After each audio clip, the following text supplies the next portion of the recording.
Greetings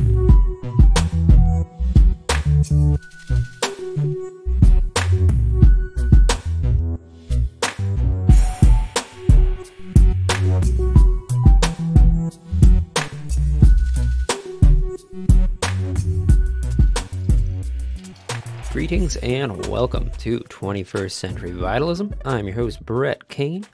Yeah, we got another special episode on the block for you. Today we're going to be sitting down with Ben Hogan.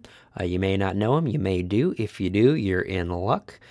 Ben is a good friend of mine who I wouldn't say he has any specialty in today's topic, except for that he absolutely adores it and lets everybody he knows know about it. So I think that makes him accredited enough for me to want to have a talk with him about it. And it is saunas. Ben is a connoisseur of the sauna experience. Literally since I've known him, it was one of the first few talks we had, and he knows a great deal about it, more so than I would say most people that I've came into contact with. And this episode is a good indicator of that. We talk about everything from its history, cultural uses, maybe even its potential history with like sacred ceremonies. We talk about benefits. We talk about building your own. We talk about how they're beautiful communal gathering places. It's a really cool episode. I really enjoy the idea of temperature therapy. I am a big fan of Wim Hoff. We also talk a good deal about him as well, because I mean, you can't really have a temperature therapy related talk without talking about the Iceman. But yeah, this is great. I really enjoyed sitting down with Ben, and it's always a treat when I can get some of his time. And I think you guys are going to learn a lot. I definitely did while I was sitting here and was able to pick his brain. I feel really lucky to have someone in my network who is so knowledgeable about something that is potentially life-changing. I mean, the art of sauna practice, I guess is what I'm calling it. The active use of saunaing it's so beneficial. And again, we get into the nitty gritty on what that looks like on a physiological level, as well as emotional. And you can kind of extrapolate a spiritual aspect out of that as well, which we kind of touch up on, but it's not the main point. So yeah, that's today's episode. It's a really good one, so I'm not going to keep you too long, but I also wanted to point out I am actually recording this on the solstice. I know we mentioned a little bit about it last week. I'm actually about to be sitting down in a ceremony that my friend is hosting, so very excited about that. It is the darkest day of the year. I think the sun set at 5:20 maybe, around in there. And yeah, I think there's also the great conjunction, the planetary alignment of Saturn and Jupiter, which happens I think once every like 800 years. So there's a lot of interesting planetary astrological things happening right now. And yeah, I think it's getting us all to kind of go inward and to kind of reflect on the difficulty of this year, and to maybe speculate on how we can make next year an even better experience for ourselves, to be able to use all the compost that we've acquired over this year and be able to grow some good plants of practice, of mindfulness. And if you heed the advice of this episode, maybe you can start your journey into your physiology, if you have not begun it yet, through the art of sauning. I definitely think it's a very potent, powerful, also like energy reserving practice. Like if there is any one thing that you can do if you're not in your body at all, this could be very well a great place to start, because it's very easy. You're sitting down and your body's doing all the work. The hardest thing is to kind of convince yourself to do it. But once you do it once, and once you feel the benefits, wow, it is so palpable that you'll probably naturally be called to do it again. So we also talk about some of the practical ways to do it, because there's definitely some health benefits, but also like there may be some like red flags in terms of, don't stay in there for an hour. There's a way to do it where you can maximize the benefit without putting yourself at risk. It is an extreme setting, so there's definitely some precautions to take and to be mindful of, which we cover in this episode. Yeah, and if anybody is interested in doing their own sauna thing after this, you can reach out to Ben. His information is going to be in the content or the description below, as well as kind of his mentor in how he built his sauna, and we go pretty into detail into that. And it's actually a lot more accessible than you may think. So it is actually really fascinating to hear what it takes for the benefit that you get from doing sauna 4 or 5 times a week. Building your own, if you have the means, oh my God, it could be a game changer. And, it's a very accessible thing. So, before we get started, some bookkeeping. We are nearing the end of the year. I do have some fun episodes planned for the next 3, of which they're already recorded. I'm about to be moving next week, actually, the week after Christmas. So, everything that you're going to be hearing in the next few weeks is going to be pre-recorded. But I'm having a lot of intention setting with this time, and I definitely wanted conversations that reflect that. And I'm really excited about this new year, guys. I really think this is going to be something special, if we so choose to project in that way, which I am. If you'd like to support the show, head on over to Apple Podcasts, leave us a 5-star rating. We are now on YouTube. That's cool.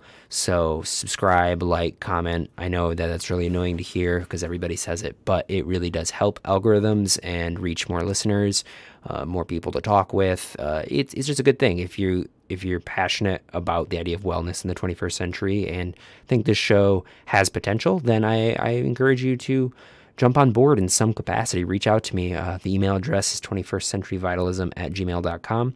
If you want to be on the show, if you think somebody else would be a good fit, just let me know. If you have any feedback, if you think I talk too much in the intro, or if the quality is not up to typical podcasting standards, I do my best, but I'm open to literally anything. If you just want to say hi, tell me that you're listening, please do. I'm looking for ways to interact with you and to start a conversation, not just with my guests, but with you as well. So, without further ado, please put your hearts together with your minds, the bodhicitta, the heart mind, and open them up towards Ben Hogan.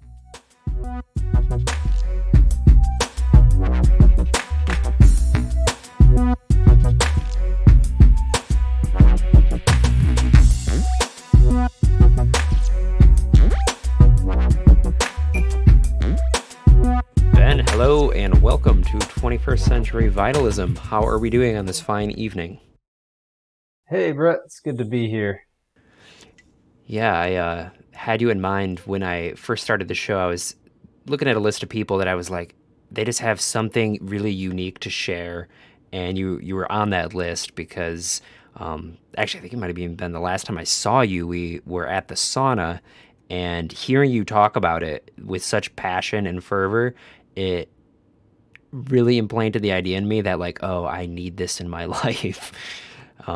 Yeah, a lot of people in the world feel that way. It's a cool thing. Yeah, so I guess we can jump right into this. So how did you find the world of saunas? And I mean, for I guess explaining what a sauna even is. I mean, some people have maybe an idea of it, but some people might Sure. not really know what exactly it entails. So I started my whole journey down this path in about 2016. I started working at Mary Free Bed Hospital, and I joined the YMCA because this is in Grand Rapids, of course. And I joined the YMCA because we got a member discount. I never would have joined the YMCA if not. And they had a sauna, and I can't recall like why I only intended to use the sauna. Maybe up until that point, I I started to feel like that's what I needed, but honestly, I can't tell you what led me to have that be my sole purpose for joining. But anyhow, I joined, and like I didn't even use the exercise equipment at all, and I was a member for like 2.5 years, and I just went to the sauna, and like I noticed. So I joined in November of 2016, and I noticed that winter I would go like 4 times a week because I would at least, and I'd feel so good. Like it becomes kind of like you pick up momentum. And I never got sick that winter for the first time in maybe my whole life. And then the subsequent winter, it was the same story. I never got sick. So like after 2 winters of not getting sick, I just and feeling great all the same. It invigorates your winter experience here in the tundra of Michigan. I mean, I knew that it was going to be a lifelong obsession after that. Yeah, I mean, I think even just that benefit alone, the idea of like not getting sick during a Michigan winter for me is so huge because I almost always have like one deathly illness. And Sure. I think a lot of people have that too. So Absolutely.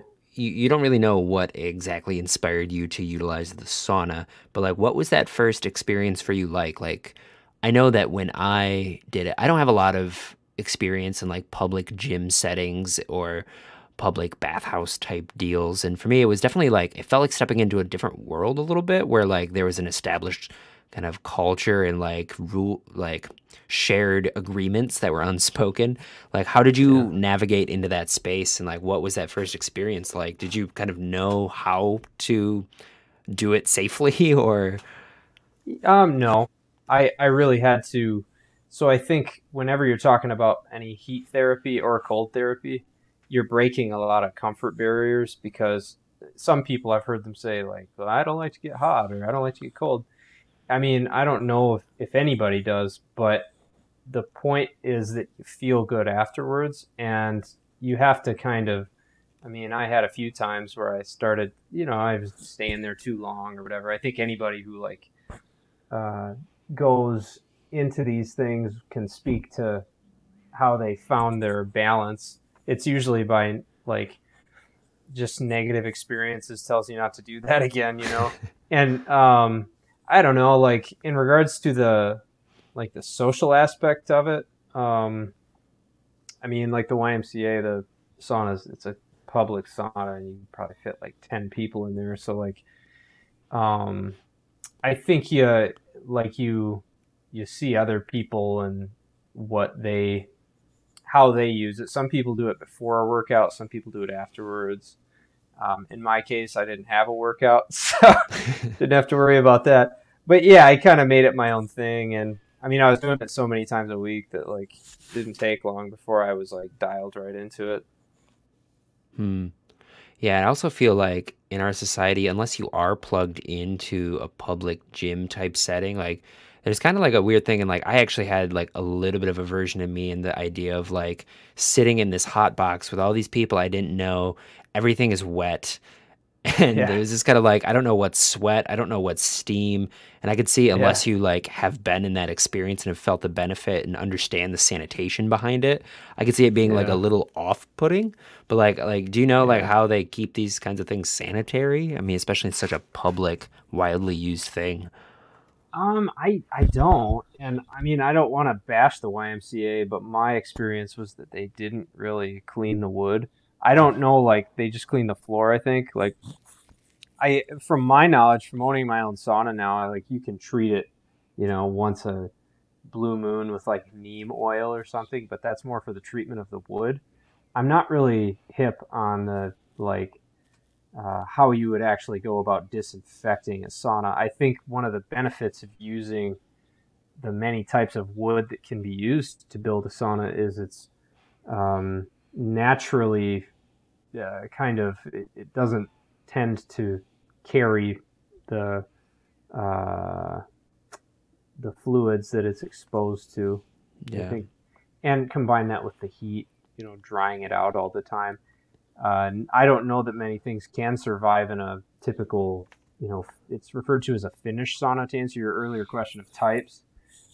I don't personally like steam saunas. I like, Finnish saunas, more like the dry style. You can pour water over the rocks and get steam, but other than that, it's just dry. Hmm. Was that the kind that we used at the Y? I I, believe so. That's what you title that as. Most are that way. okay. Um, yeah. So what are the differentiations? What other kind of types of saunas are there even?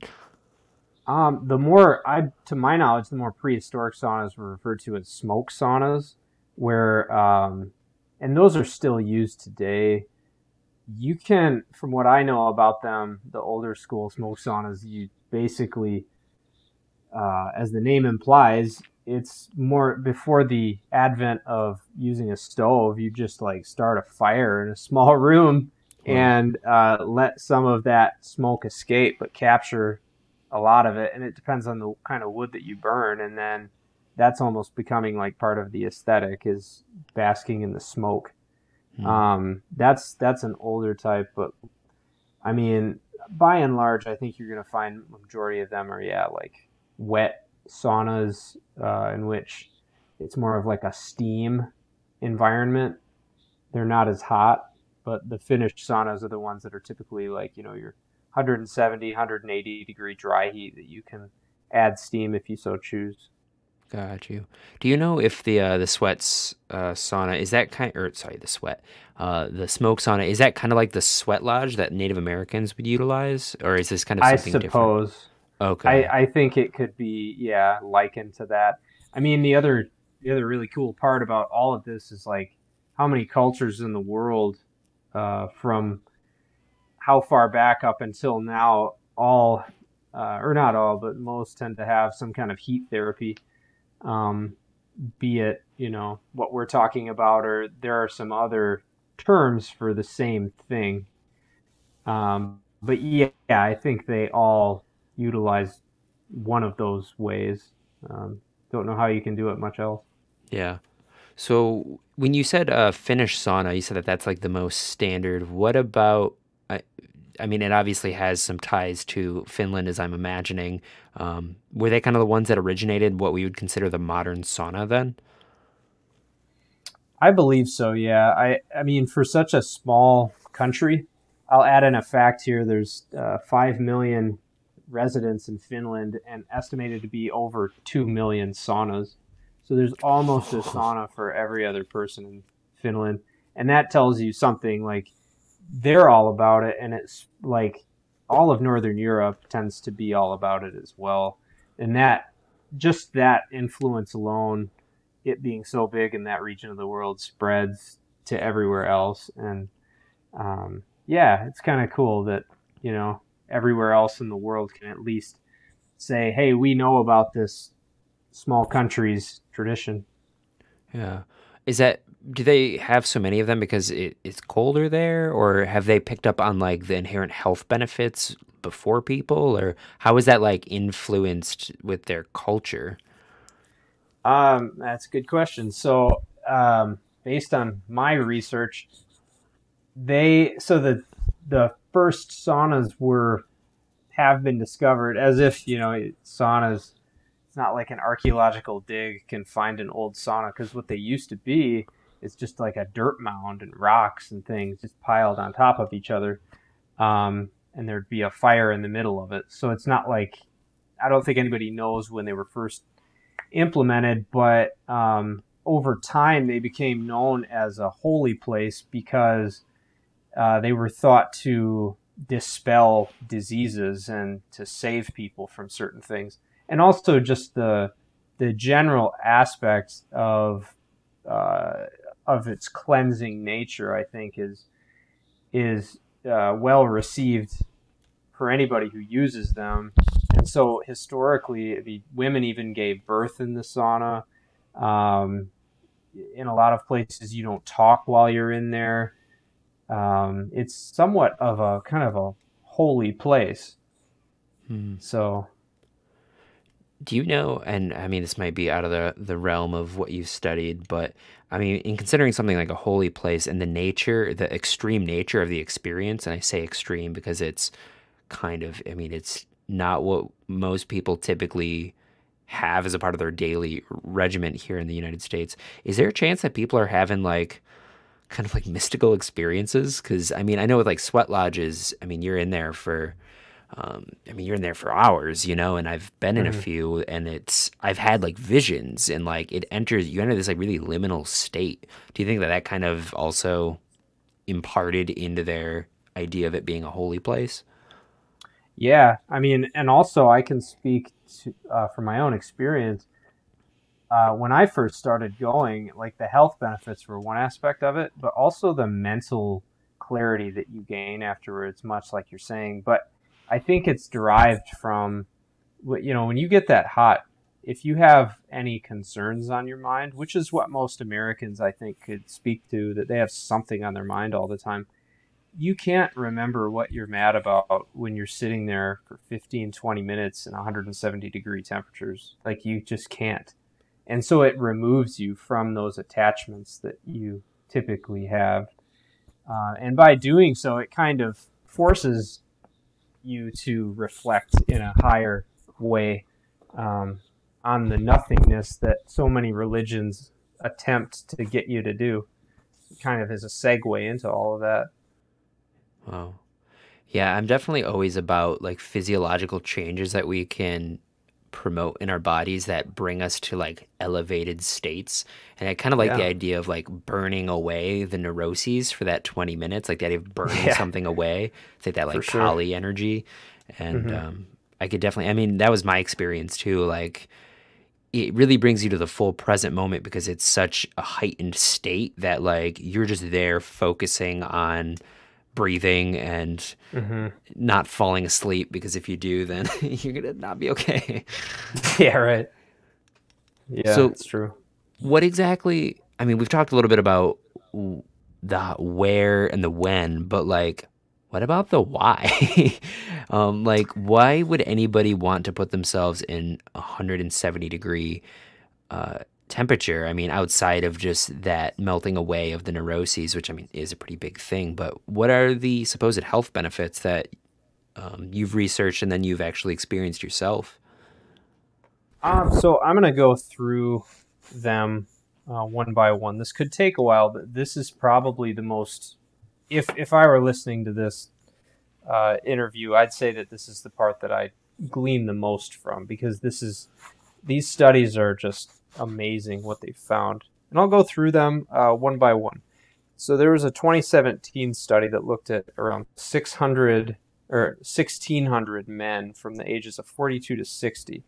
The study was done over 25 years, and men who saunaed 4 to 7 times a week were 47% less likely to develop hypertension than those that sauned once a week. So, Whoa, yeah, that's an there's incredible percentage. oh, it gets better.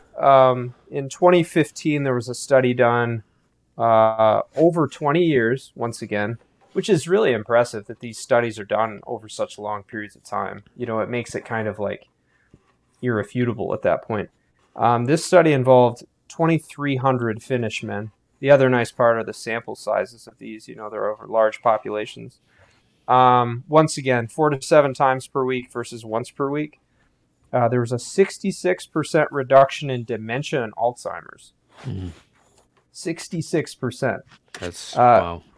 50% lower cardiovascular disease mortality rate, and likewise 52% reduced risk of a sudden heart attack death. Another study in, 2018 looked at 1,600 men and women, and this was done over the course of 15 years. Once again, 4 to 7 times a week versus once a week. There was a 62% reduced risk of stroke amongst the population that sauned 4 to 7 times a week. And there was a 41% reduction in all respiratory diseases. There was another study looking at, in 1986, there was a study looking at, this one was just over 10 males over the course of, what was it? I think this study was done over 6 months. It looked at influenza risk in these people over the course of that time. And the result, as I was speaking to earlier, how I've experienced a reduced risk of getting sick, there was a 50% reduction in influenza contraction for the people who sauned, I think it was 2 hours a day. Or I should say like 2 sessions a day. And also growth hormone went up by 16 times the other people who didn't do that. Is growth hormone the ability to build muscle mass, or what exactly is that? I think growth hormone is more talking about just the body's regenerative abilities that get stimulated by certain activities. So yeah, I would say that exercise would probably be another one that would stimulate that growth of tissue. And actually, I'm going to move into There was another study looking at headaches as well. That using the sauna multiple times a week can substantially improve chronic headache risk.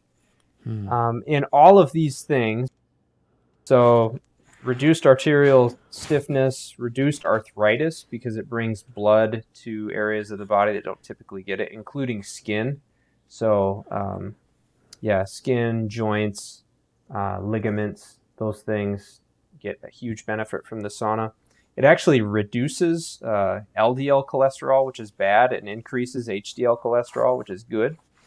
It increases your ability to sleep throughout the night. It increases white blood cell count. And I think the number one thing that ties all of this together is heat shock proteins. When I was looking into all this, I kind of, over the years, I've kind of been hip on some of these statistics because they're just so shocking how much a little bit of sauna use per week can lead to your health just overcoming all these odds. Heat shock proteins get released when your body is under environmental.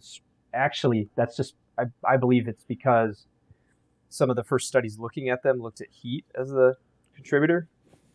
But it can be anything from toxins that your body ingests, or it can be cold or starvation or dehydration or anything else that challenges your body. These heat shock proteins, when they get released, it's kind of like your body's fight or flight response, if you will. In this case, under these conditions in which the sauna or cold therapy can lead to, your body releases these referred to as chaperone proteins.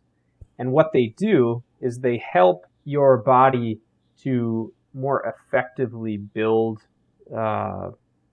other proteins. So it's kind of like putting a spell check on your biological system. So these chaperone proteins make sure that that these proteins that your body is making is actually that they're correct. And that's an added feature that your body puts out there to make sure that your body is responding to these environmental challenges. So the growth hormone release, and also a reduced risk of cancer as well, because it doesn't allow cancerous cells to form if you have these chaperone proteins present. And the more you sauna, the more effects you get.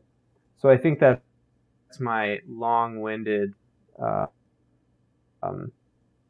breakdown of all the benefits you get from not only the sauna as we're talking about, but also cold therapy, which is also a part of the sauna. Wow. I mean, I don't think that that's long-winded at all. I think that the fact that this is something that, of course, it's like common practice in Europe, and then we just largely ignore it here in the United States.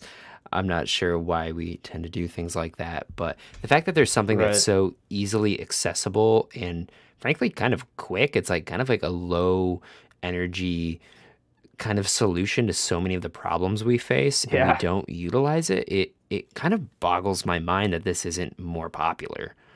Like, do you know maybe why that would be? So to answer that question, I guess I'll say that there are a lot of techniques to better health that I'm not sure why they get ignored, other than that modern Western medicine, especially in America, is obviously more catered towards pharmaceutical therapies. I would think that as these studies that I mentioned earlier, I mean, all those studies I mentioned were practically in the past decade, right? So I think that it's just starting to break out in the scientific community how important this is. I mean, all those things I mentioned, stroke, heart attack, dementia, joint health, reduced risk of infection by any number of things. these are all very, very strong statistics, but generally the medical community is kind of it. These studies need to happen before any doctor is going to pay attention to it. And I think when people go to the doctor, they're looking for an instantaneous answer to their problem. And in America, inflammation is kind of the underlying source of any number of our problems. But look at how many products there are out there to address the issue. I mean, there's almost like a doctor is almost obligated to follow the rules set forth that from a lot of if you look at physicians that receive Medicare reimbursement, I believe one of the agreements is that you use these pharmaceutical therapies first and foremost to address people's concerns. I don't know how much physicians' arms are tied, but you probably won't see a lot of physicians saying, well, I think you should sauna. Yeah, I don't think I've ever heard anyone. If I were a physician, I certainly would. Right, and I mean, also, I should note right now that there are some risks associated with it. Like, if you have a heart condition already, sometimes that can limit your ability to use it. As far as I know, that's one of the only main limitations are heart issues. However, to answer your question, yeah, I mean, I don't know, but the mystery has been solved on many other fronts that the pharmaceutical companies just kind of have a lock on things, and it impedes the ability of more holistic approaches to be utilized. Yeah. And that's kind of what my hunch was for a lot of this kind of stuff. And I'd like to give a benefit of the doubt that Western science or the medicinal science isn't inherently distrustful or corrupt, And I almost feel like there's also the element of it is such a new science. I mean, it's old wisdom, but we're starting to finally get the statistics and for that to reflect in treatment practices. And I can kind of understand the natural tendency to lean into what we know rather than suggest something that might be more holistic and frankly cheaper.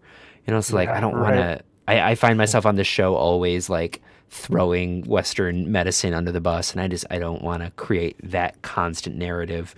But at the same time, that's kind of what we often see. And these results, these statistics you're giving are game changing for so many people. Oh, absolutely. And yeah, you hit the nail on the head when you said you can't really financially benefit from it. It's so simple that the YMCA is making some money off it, but you can't mass market it. Yeah, how incredible would it be if every hospital was just outfitted with a sauna and a gym and classrooms that actually educate you on how to cultivate your own health? That's the future I want to see. I want to see the medical industry invest in lifestyle change. I think that's huge. Yeah. Yeah, I mean, I think that I would view America as kind of a capitalist experiment in a lot of ways, but marketing is definitely the biggest of those ways. And I don't know that the two can coexist. I don't know if people can be mass marketed on a chronic scale and have healthy tactics to livelihood be utilized at the same time. I mean, I think by its very nature, if you're marketing things, generally speaking, the things that get marketed in this country aren't healthy. I'd say most are not inherently healthy as much as they are addictive. Mm-hmm. So yeah, it's hard to bring in some holistic approaches to livelihood and have them flourish, But this is certainly a beautiful way for people to bring a new habit into their lives that offers just so many benefits, and especially in the wintertime. I mean, I find the mental benefit that I spoke of earlier, I mean, that part, I couldn't find as many studies on, I found one study looking at depression that, once again, it did have an effect. It wasn't as strong as these other correlations, but the mental health aspect for it, especially when you don't see the sun for sometimes 2 months here, if I could point anybody towards anything, it would be this practice. So I know that you mentioned with the heat shock protein that this is something that gets activated with cold as well. For people Hmm. who don't have um, access, especially Hmm. now in the COVID era, I don't even know if Yeah. I don't think the Y is even open. Right. Does a cold shower produce some of the similar results? I mean, it's probably not as relaxing, but is it activating some of the same biological triggers that Absolutely. Yeah, absolutely. cool. So is that something you also utilize in your practice with temperature? Yeah, I mean, well, so kind of the way that the typical way that you go about the process of sauning is obviously you heat it up to 170 degrees. You go in there and stay for 15 to 20 minutes. You come out and I like to sit outside, especially in the winter months. And then you either go back in and do that a few different times. And then at the end, you take a cold shower. So you start with lukewarm water and then you hit yourself with the cold shower. The two of them combined, I've started to take cold showers in the morning. Um, it absolutely has the same effects. Once again, it's just it is kind of challenging your body. It's that fight or flight response. So I can definitely attest. Speaking a little bit about my personal life and how cold showers have saved me, when my wife Paige and I had our baby Hazel 2.5 years ago, you start talking about lack of sleep and having to go to work every day. And oh my God, like, how do you get your energy back? I was struggling there for a while, but I found that when I take a shower in the morning, um, if I take a normal shower and then you hit, lukewarm water and then you hit yourself with that cold water, man, I didn't need coffee. It totally turned my world around. And so I can certainly speak to it for mental wellness and for bodily wellness. Yeah, I'm actually stepping back into my cold shower practice. I go on and off with it for some reason. Oddly enough, I Hmm. stopped doing it in the summer, and then in the winter, I'm like, yeah, this is a good time to do it. I don't know what that is. Yeah, yeah. But I'm on like day 10, and I'm doing this technique where I essentially add 15 seconds every day. So like, Oh, do you wow. do you have any suggestions for folks who the idea of a cold shower is absolutely terrifying, and they're like, dude, you're crazy. I am not doing Yeah. that. Like, how can we Um, ease into this practice? well, I mean, I always point people towards the free Wim Hof tutorials. He had Wim Hof. If you search for his main webpage, you can sign up for his like first three like principles of his whole approach, and one of them is a video about how to do cold therapy. Um, and that's where I learned about this, how to do it correctly. You turn the water, like I said, you take a normal shower, then you turn the water lukewarm, and you step away from the spigot or whatever, and just let your legs get in the stream and get used to that, and then slowly step into it. And then you do that again. You hit it, you turn the hot water off after it's been lukewarm, let it all go cold, hit your legs and your ankles and your wrists first, and try to get yourself pumped up. Start breathing a little bit as he would advise you to do, and then hop right in there. And I mean, also, like, nobody wants to take a cold shower. I think that's important to remember as well, is that um, it's not like I look forward to it. I really don't. I look forward to afterwards. Yeah. And once you do this, like you're talking about, you get into a habit where you start doing it every day. It literally, you don't need coffee in the morning. I'm zipped for about 4 hours after I take a cold shower. How long are you usually in the cold water for? I mean, not that long. I ate like 30 seconds to a minute, you Oh, know? wow. Okay. Yeah, I am not as gentle with myself. Maybe I should be to make it more of a sustainable practice. I'll take, frankly, Sure. pretty hot showers because I Uh-huh. soak it up. I know it's probably not Hmm. sustainable energy wise, but then I usually end up like I already have the reservation. I'm gonna do a cold shower, so the Yeah. argument is done. Like I already know I'm gonna Yeah. do it. So usually I just Yeah. take a deep breath and then on the exhale, just crank it all the way cold when I'm in there. Oh, And yeah. it definitely is a lot. And Yeah. Yeah. but that benefit is it's honestly instantaneous. Like it's not like Right. after hours after. It's like as soon as the water's off, you're like you feel vitality just coursing through your body, and it becomes Oh pretty yeah. obvious the benefit. Um, Yeah. yeah, Yeah. it really is like it like turns your world into like turns the dial to 11 so that Yeah. when you're moving throughout the rest of your life, like it's something that may have like upset you before, like it just doesn't as much. Like everything else is Right. kind of dialed down in a really nice way. You have Sure. space around each of your Absolutely. experiences, and Yep. yeah, I think it's honestly essential. And I think the work that Wim Hof is doing is it's super integral for going forward as our bodies are just sheltered from the elements, and we're always cozy and we're always sitting, and we Yeah.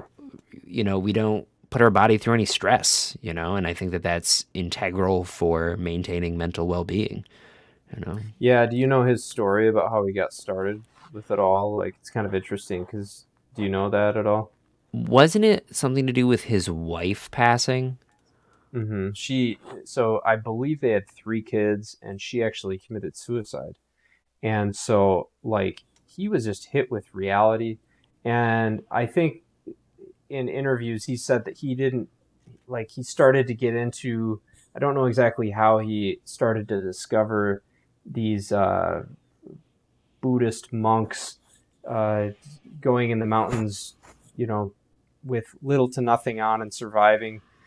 But somehow he got into the cold therapy game, and he claims that that was the only thing that like took his mind off of the pain he was experiencing was these cold showers and these bouts of cold exposure. And so like I think it's all the more endearing, his story leading to his discovery, and how it can touch your and mine, anybody else's life, and have it, like to your point, have immediate benefits. So yeah, to answer your question also of like telling people to get over that aversion to cold water therapy, I mean, look at what it did for him, and look at, I guess, what I'm saying, and to get into the habit of it, it does take a little bit of gumption, but man, does it have benefits. Yeah. And it kind of comes down, I mean, I think with like any behavioral modification, there has to be kind of like an override, an emotional override that you have to develop, Yeah, which you really only right, do. I mean, all it takes is one time and then you know how to do it. But it takes some time to like right. grow into being able to utilize that. But making it to where it's not a Yeah. choice, it's something that you do. And like, don't give yourself Hmm. room to argue. It's just like, I'm doing this. Like we all have Right, that and to your ability. point, it's good to exhale when you go into the cold water, and it's also good to like get your legs wet first. Yeah. There are some ways to make it not so torturous or whatever. I think I'm a masochist. I'm over here like just I don't even like prepare. I'm just like, let's do this. Yeah, yeah, that's another way. Yeah. Don't follow, do what I say, not as I do. Yeah, right. Yeah, and I've also noticed what's helped for me in cold showers is the immediate sensation that you'll have is to start going and to like breathe Right, really shallowly. And like what Wim is right. saying is slow your breath down, take a really Mhm, deep breath, and then keep mhm. taking deep breaths. And Yep. that'll actually help your body relax. And honestly, like Right. once you're in it for, I would say even like 30 seconds, you Yeah. start to find some space in that experience and you're able to actually like not overreact and you can just feel it as a sensation rather than this like impending doom. At least that's been my experience with it. Yeah, absolutely. Yeah, you have a lot of control over your environment just by the way that you breathe. Um, it changes your outlook for sure. So, kind of pivoting back to saunas, I mean, it's really one and the same thing. I mean, we're talking about Yeah. extreme temperature as a Yep. means of therapy. Hmm. There was a point in your sauna career, if you will, Yeah. that you realized that, like, yo, I don't want to do this publicly anymore. I got to do this at home. So, Yeah. what Yep. did that transition look like, and what was that process for you to build your own sauna? I think that this is the realized potential of this path, is having your own. Sure. So yeah, I guess I will start by saying I'll rewind a little bit and back to our original conversation when you asked me how I got started with this whole journey. My dad was a carpenter when he was going through college, and he built a cabin up in the UP, and I watched him hand build it. And so I've always aspired to build things. I guess it's in my blood, you could say. And to couple with that, he passed away from a heart attack, a sudden heart attack, when I was 20 years old. And so, like, I have to watch out for my health. I have, especially my heart. And so, what better way to do that than have my own sauna? And also, as we've talked about the kind of the potentially skanky nature of the one sauna in all of Grand Rapids, seemingly, at the YMCA, talked about. I like, it was always just after I started going so much, I was like, well, dude, this would be so perfect if I just had it in my house. Then I wouldn't have to get in my car, and it wouldn't have to be this process. So, I needed it in my own house first. So, like I said, it started in 2016. I just, Paige and I bought our first house in May, and it's been a beautiful experience because I think within like the first 2 weeks I got started, and there was a perfect spot in the house for it. At that point, so when you undertake something like this, Paige, my wife, knows that I'm obsessed with saunas, and she had already started to research it on her own. She was already she already pointed me towards this man named Rob Light, Licht. He builds saunas professionally in New York State and elsewhere. He was going to host a seminar on how to build your own sauna over the course of a weekend, and I was going to take it this year. And then COVID hit, obviously, and then I could no longer take it. But I messaged him, hey, I want to build my own. Do you mind if we do like a Facebook, a FaceTime consult, and you can kind of tell me everything I need to know? And that's exactly what I did. And, I paid him some cash for his knowledge. And so he gave me his initial opinion about, what he thought the best area was. I showed him a few areas of the house, inside and outside. He told me pluses and minuses. Do I want to use, an electric heater is typically what gets used, or do I want to do like a wood-fired stove? He walked me through all those decisions. Special considerations for the sauna. I had never laid tile before, so I had to learn how to do that. He walked me through all the supplies to do that and to make it waterproof. He walked me through the wood to use and the size of the sauna that it needs to be, and the manufacturers and the distributors, where I need to get all this stuff from. And it was actually really, really approachable after I talked to somebody who does this for a living. And like I said, his name is Rob Licht, Licht. And I am sure that anybody listening to this, if you're at all curious about building your own sauna, if you don't want to reach out to me, and I can give you the knowledge that I can, he is the professional in the building. And I'm sure if you sent him a Facebook message that he would respond. But yeah, like, he told me all that stuff, and lo and behold, it's all accessible. I found a lumber yard near Cadillac that sourced the northern white cedar wood, tongue and groove. I found the heater on, I think, the saunaplace.com. I found the door on Almost Heaven. It's a sauna. It's a national sauna parts distributor located in Holland, Michigan, of all places. That's kind of crazy that it was right in the backyard. Yeah, so it was fun for me to kind of gather all these different pieces of wisdom and knowledge and resources and order them all. And then I was tasked with assembling it, which was kind of, to me, it was almost like I said, saunas traditionally are kind of a holy aspect to them, to the users. And to me, building one was even more of kind of like a just naturally holy process. Because I knew that I'd be using this to my benefit and to the benefit of people I love and who I surround myself with. And I'll tell you what, too, to your point of not having access to a sauna, I can't tell you how many people have come over here and used ours, and now they want one. Like, it's an immediate, like, decision, you know, like, yeah, I need that.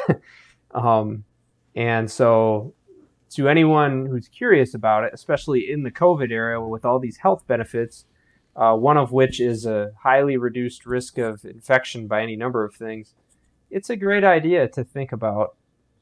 It is possible.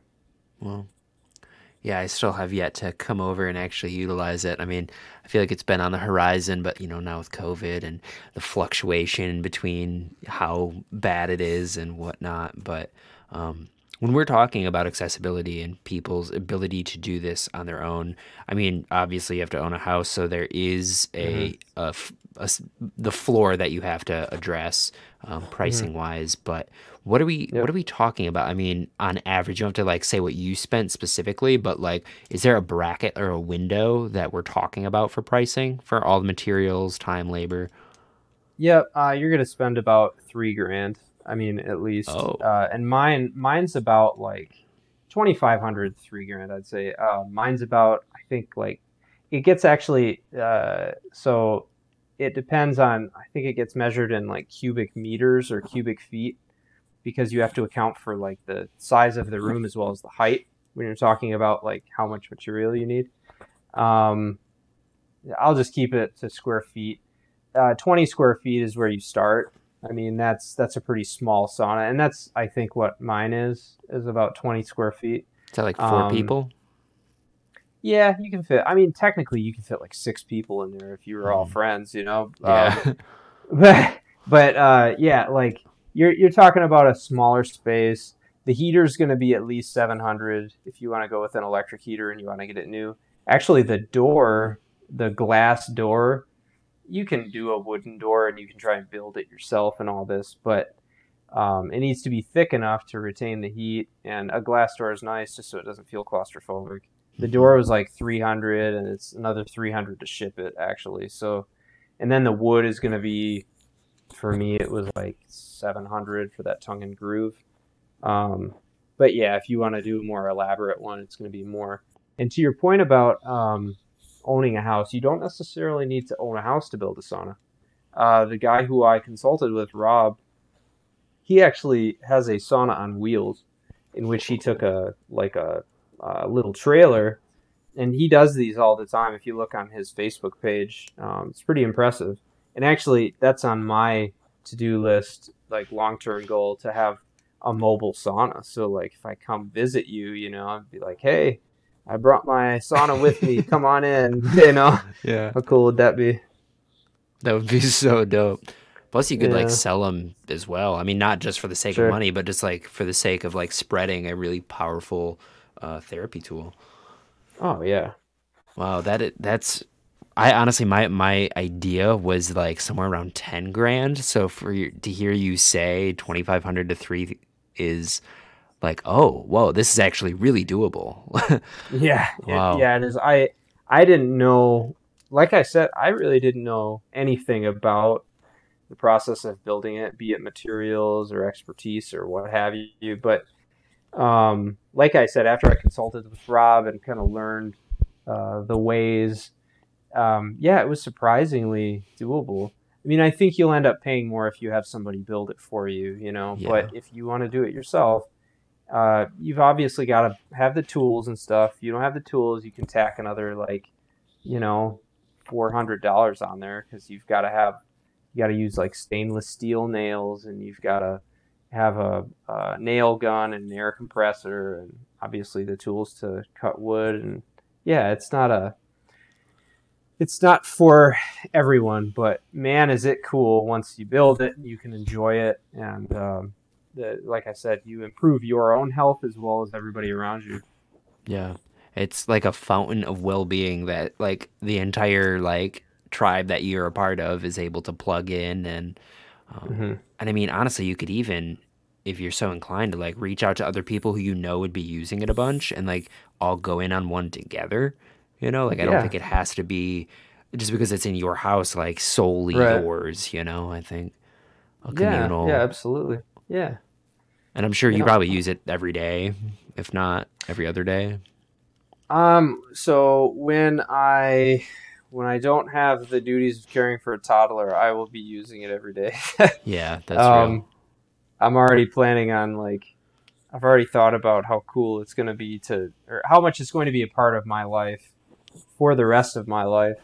And like another cool aspect of it is like, all right, so we work our entire lives to retire, and then after you retire, I think a lot of people probably have kind of from what I've heard and what I've seen, kind of a hard time with that sometimes.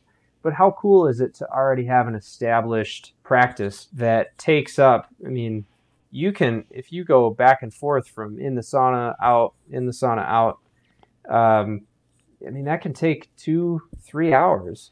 And how cool is it to have something that extends your livelihood and is so good for you mentally and physically already built into your schedule. So like I know what I'm doing if I'm not needing to do anything. That's an obvious one for me. Can I tell you a story real quick I went to a Russian sauna house in Chicago by chance. And once again, Paige, my wife, I credit her with a lot of this stuff for giving me getting me privy to all this. We were in Chicago for one of her friends. Her friend was getting like a wedding dress in Chicago, and I came along and to care for Hazel, our daughter. And anyway, she finds this Russian sauna house, and so I go to it, and I'm like the only guy speaking English. Whoa. The Russian phrase for a sauna is a banya, and yeah, I'm the only one speaking English. It's awesome though. They've got like a plunge pool. There's like a deli in there that I had one of the best soups of my life, and I was like, what? And I was talking to a guy in there, one of the only people who spoke English, and he's like, yeah, these Russian. It was just like only men in this particular sauna house. And he said, yeah, a lot of these guys are here all day, and they just hang out. Like they just like go in the sauna and then come out, and there's like rugby on a bunch of TVs outside, and they're playing music and stuff. And so yeah, like it's a social activity. It is a way to escape your everyday routine, and you can really extend it to be this like, I guess my point in mentioning that story is you can really extend it to be like an all-day activity if you really want it to be. And you talk about like feeling good afterwards. I mean, your body just emanates happiness after those sessions. Yeah. And it's something you can't like argue with. I feel like there's a lot of modalities and practices that are, you kind of have to like trick yourself into feeling good after. But with something like this, like, Yeah. you palpatably, you're like, yo. Yeah.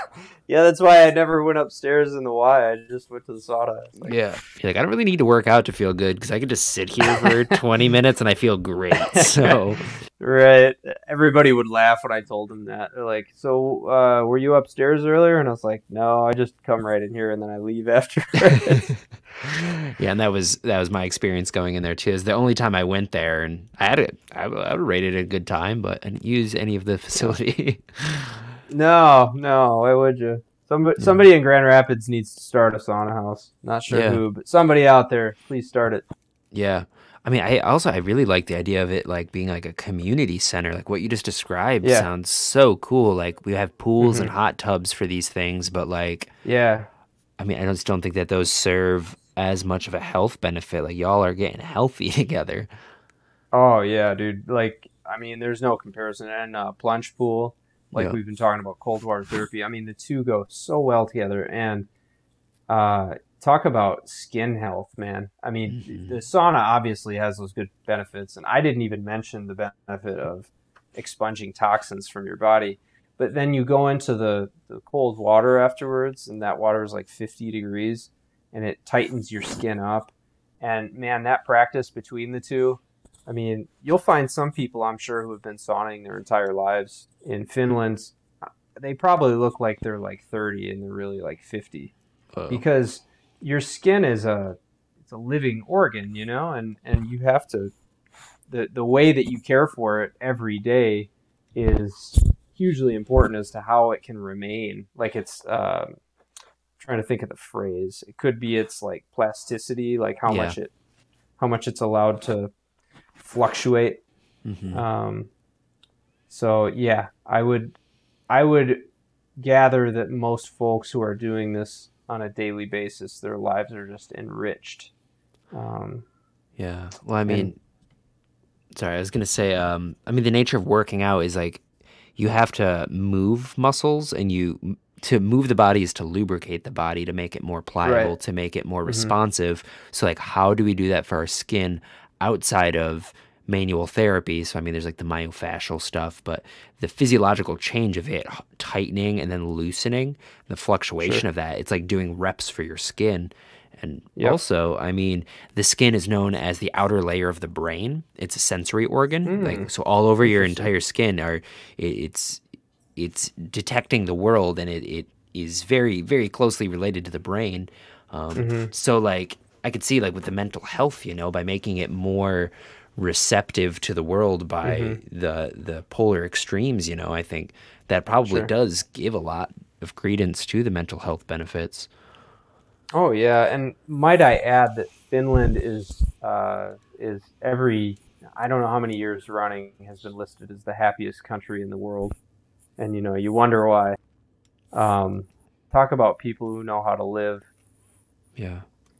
Yeah, and I mean, they're also, I think, don't they have like an exorbitant amount of night too? Like there's like seasons where it's like dark for days on end.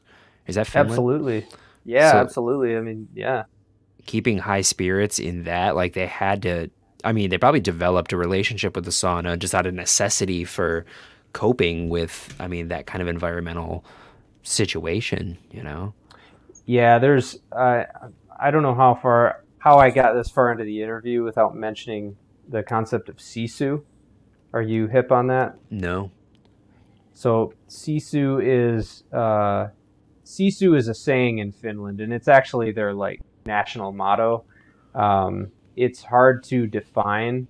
Type sisu into Google, you'll find that a lot of people, one of the first things you'll say is like, "We don't know how to define it," but it's basically it's like their like perseverance. It's their sense of like overcoming the inevitable, or overcoming their obstacles. And so to them, to your point about like, there's times of the year where it's just night all the time, they have to implement that attitude. And that attitude is kind of, it's the national saying because you have to have it to live there. Yeah. And I feel like as a nation, they absolutely express that. And I would argue that the sauna culture there is just another extension of that, that you challenge your body, and therefore then you're happier afterwards. Yeah. So sisu and sauna could be, I read a book on Finnish culture, and it was like, it said something about like the three S's of Finland, and it was like sisu, sauna, and I can't remember the other one. But Snow. yeah, I don't know why I probably. associate it with snow. Yeah, pretty much. So yeah, it's all tied into what they do, and I studied Finland as a whole. I mean, this is just one aspect of their culture that's beautiful. Yeah, and I mean, when we're looking at like societies at large, I mean, if they're consistently ranking as the happiest country, like maybe we should take more credence and not be dismissive, like, Oh, dude, and actually, this is an interesting statistic that I came across.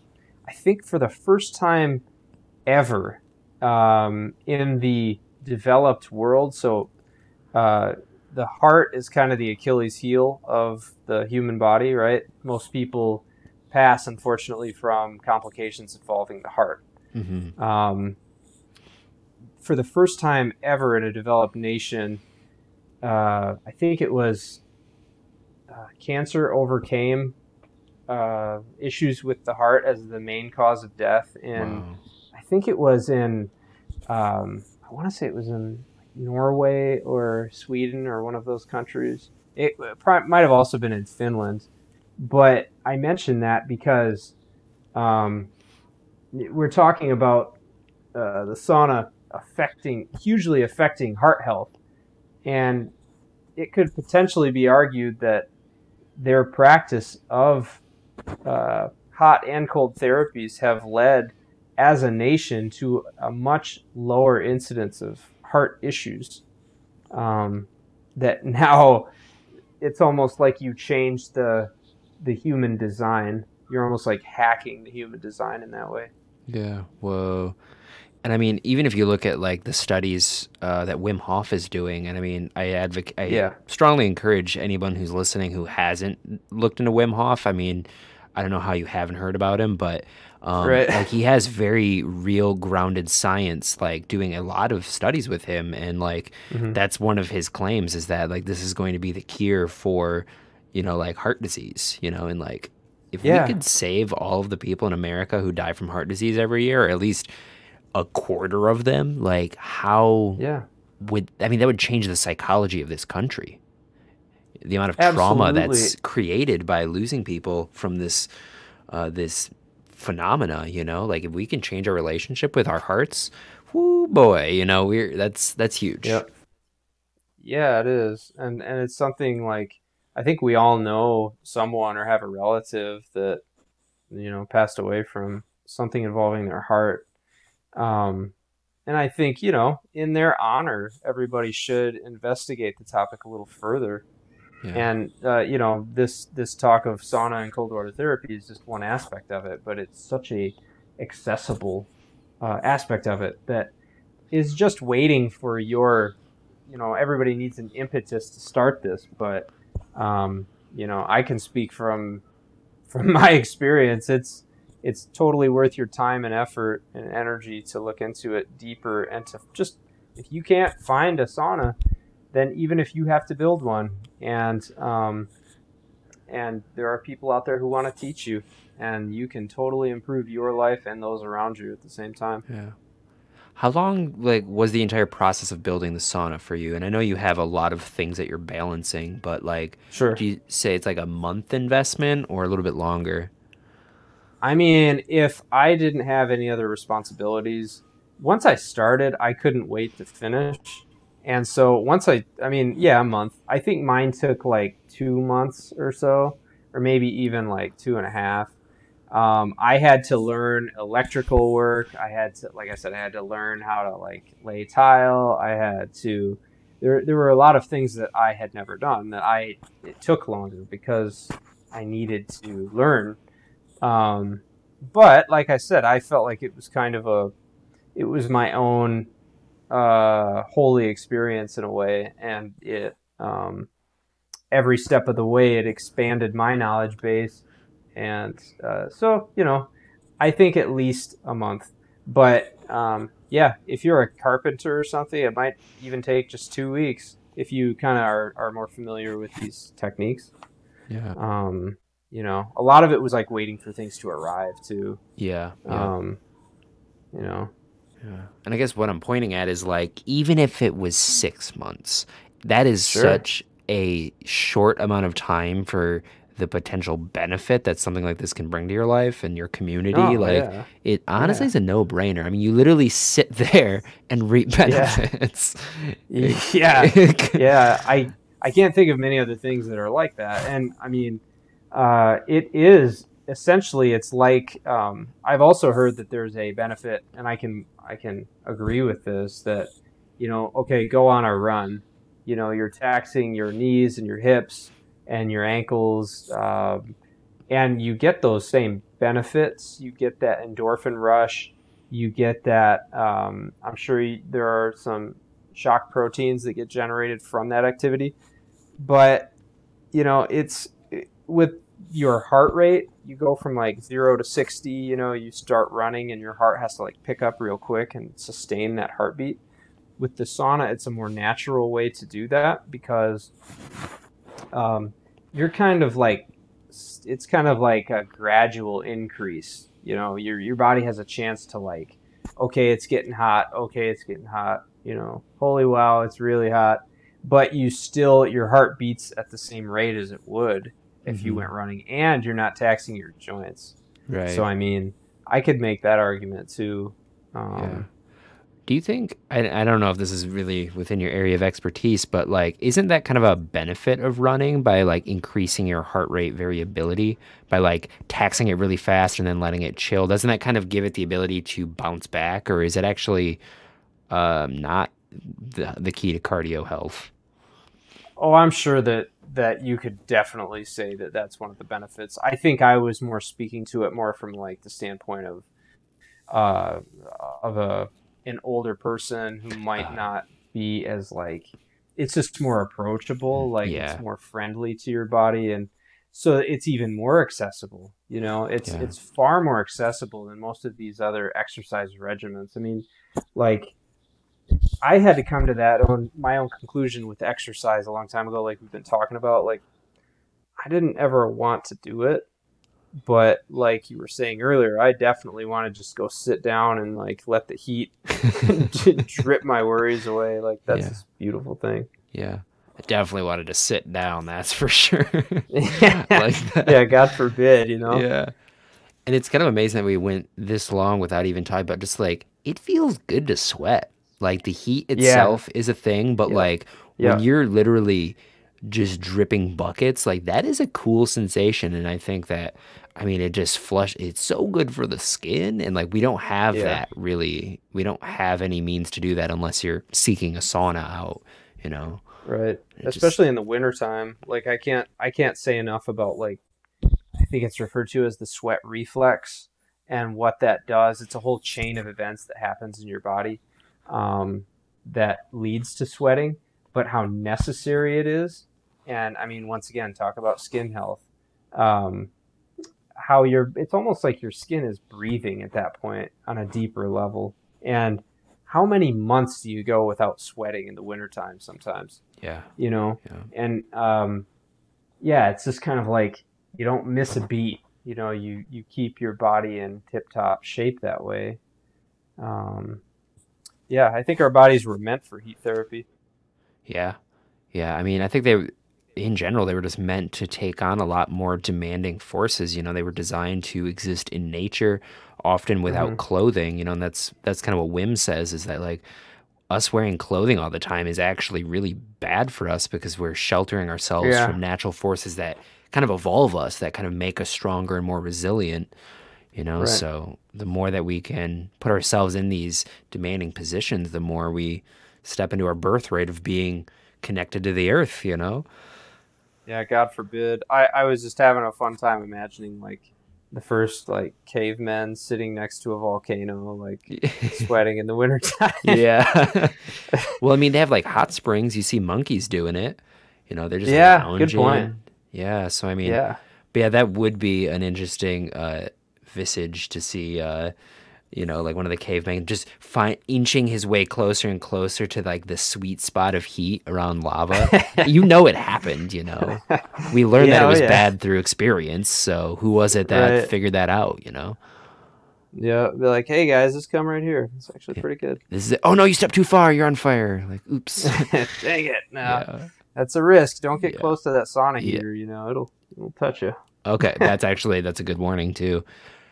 Dope. Well, all right, Ben. We're a little over an hour. Thank you so much for your time, man. I really appreciated this, and me too. I always like conversations that are very. I like woo conversations. I like spiritual conversations a lot. I don't use woo in a derogatory term, but I also very much appreciate very grounded, practical things that people can take away with and actually go pursue them in their life. So I greatly valued this. Yeah, me too. Thanks for reaching out and picking my brain about it. People that know me know that I can't shut up about this topic. So when you mentioned it, this was I'll use the phrase decision again. There's I needed to do this.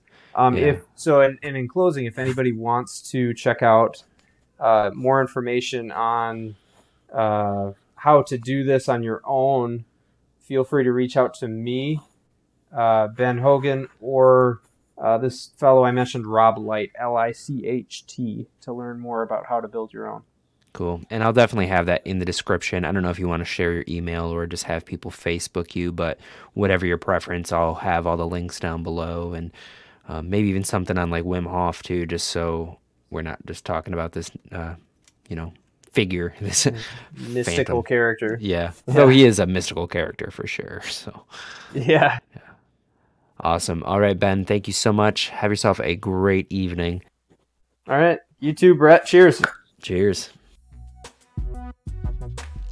All right, friends, that was the episode. Thank you so much for listening all the way to the end. It really does mean a lot to me that you would share this much of your time with me and my friends and people that inspire me. I guess this is considered my holiday episode, so I give you the gift of information about saunas. Well, Ben gives you the gift. I just facilitate it. Please be well these next couple of days. Enjoy time with your family, whether it's together or digital over the virtual space.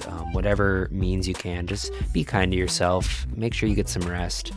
We've made it through a very difficult year, and this last couple weeks, these are for you. So make sure that you're putting yourself and the ones you love first.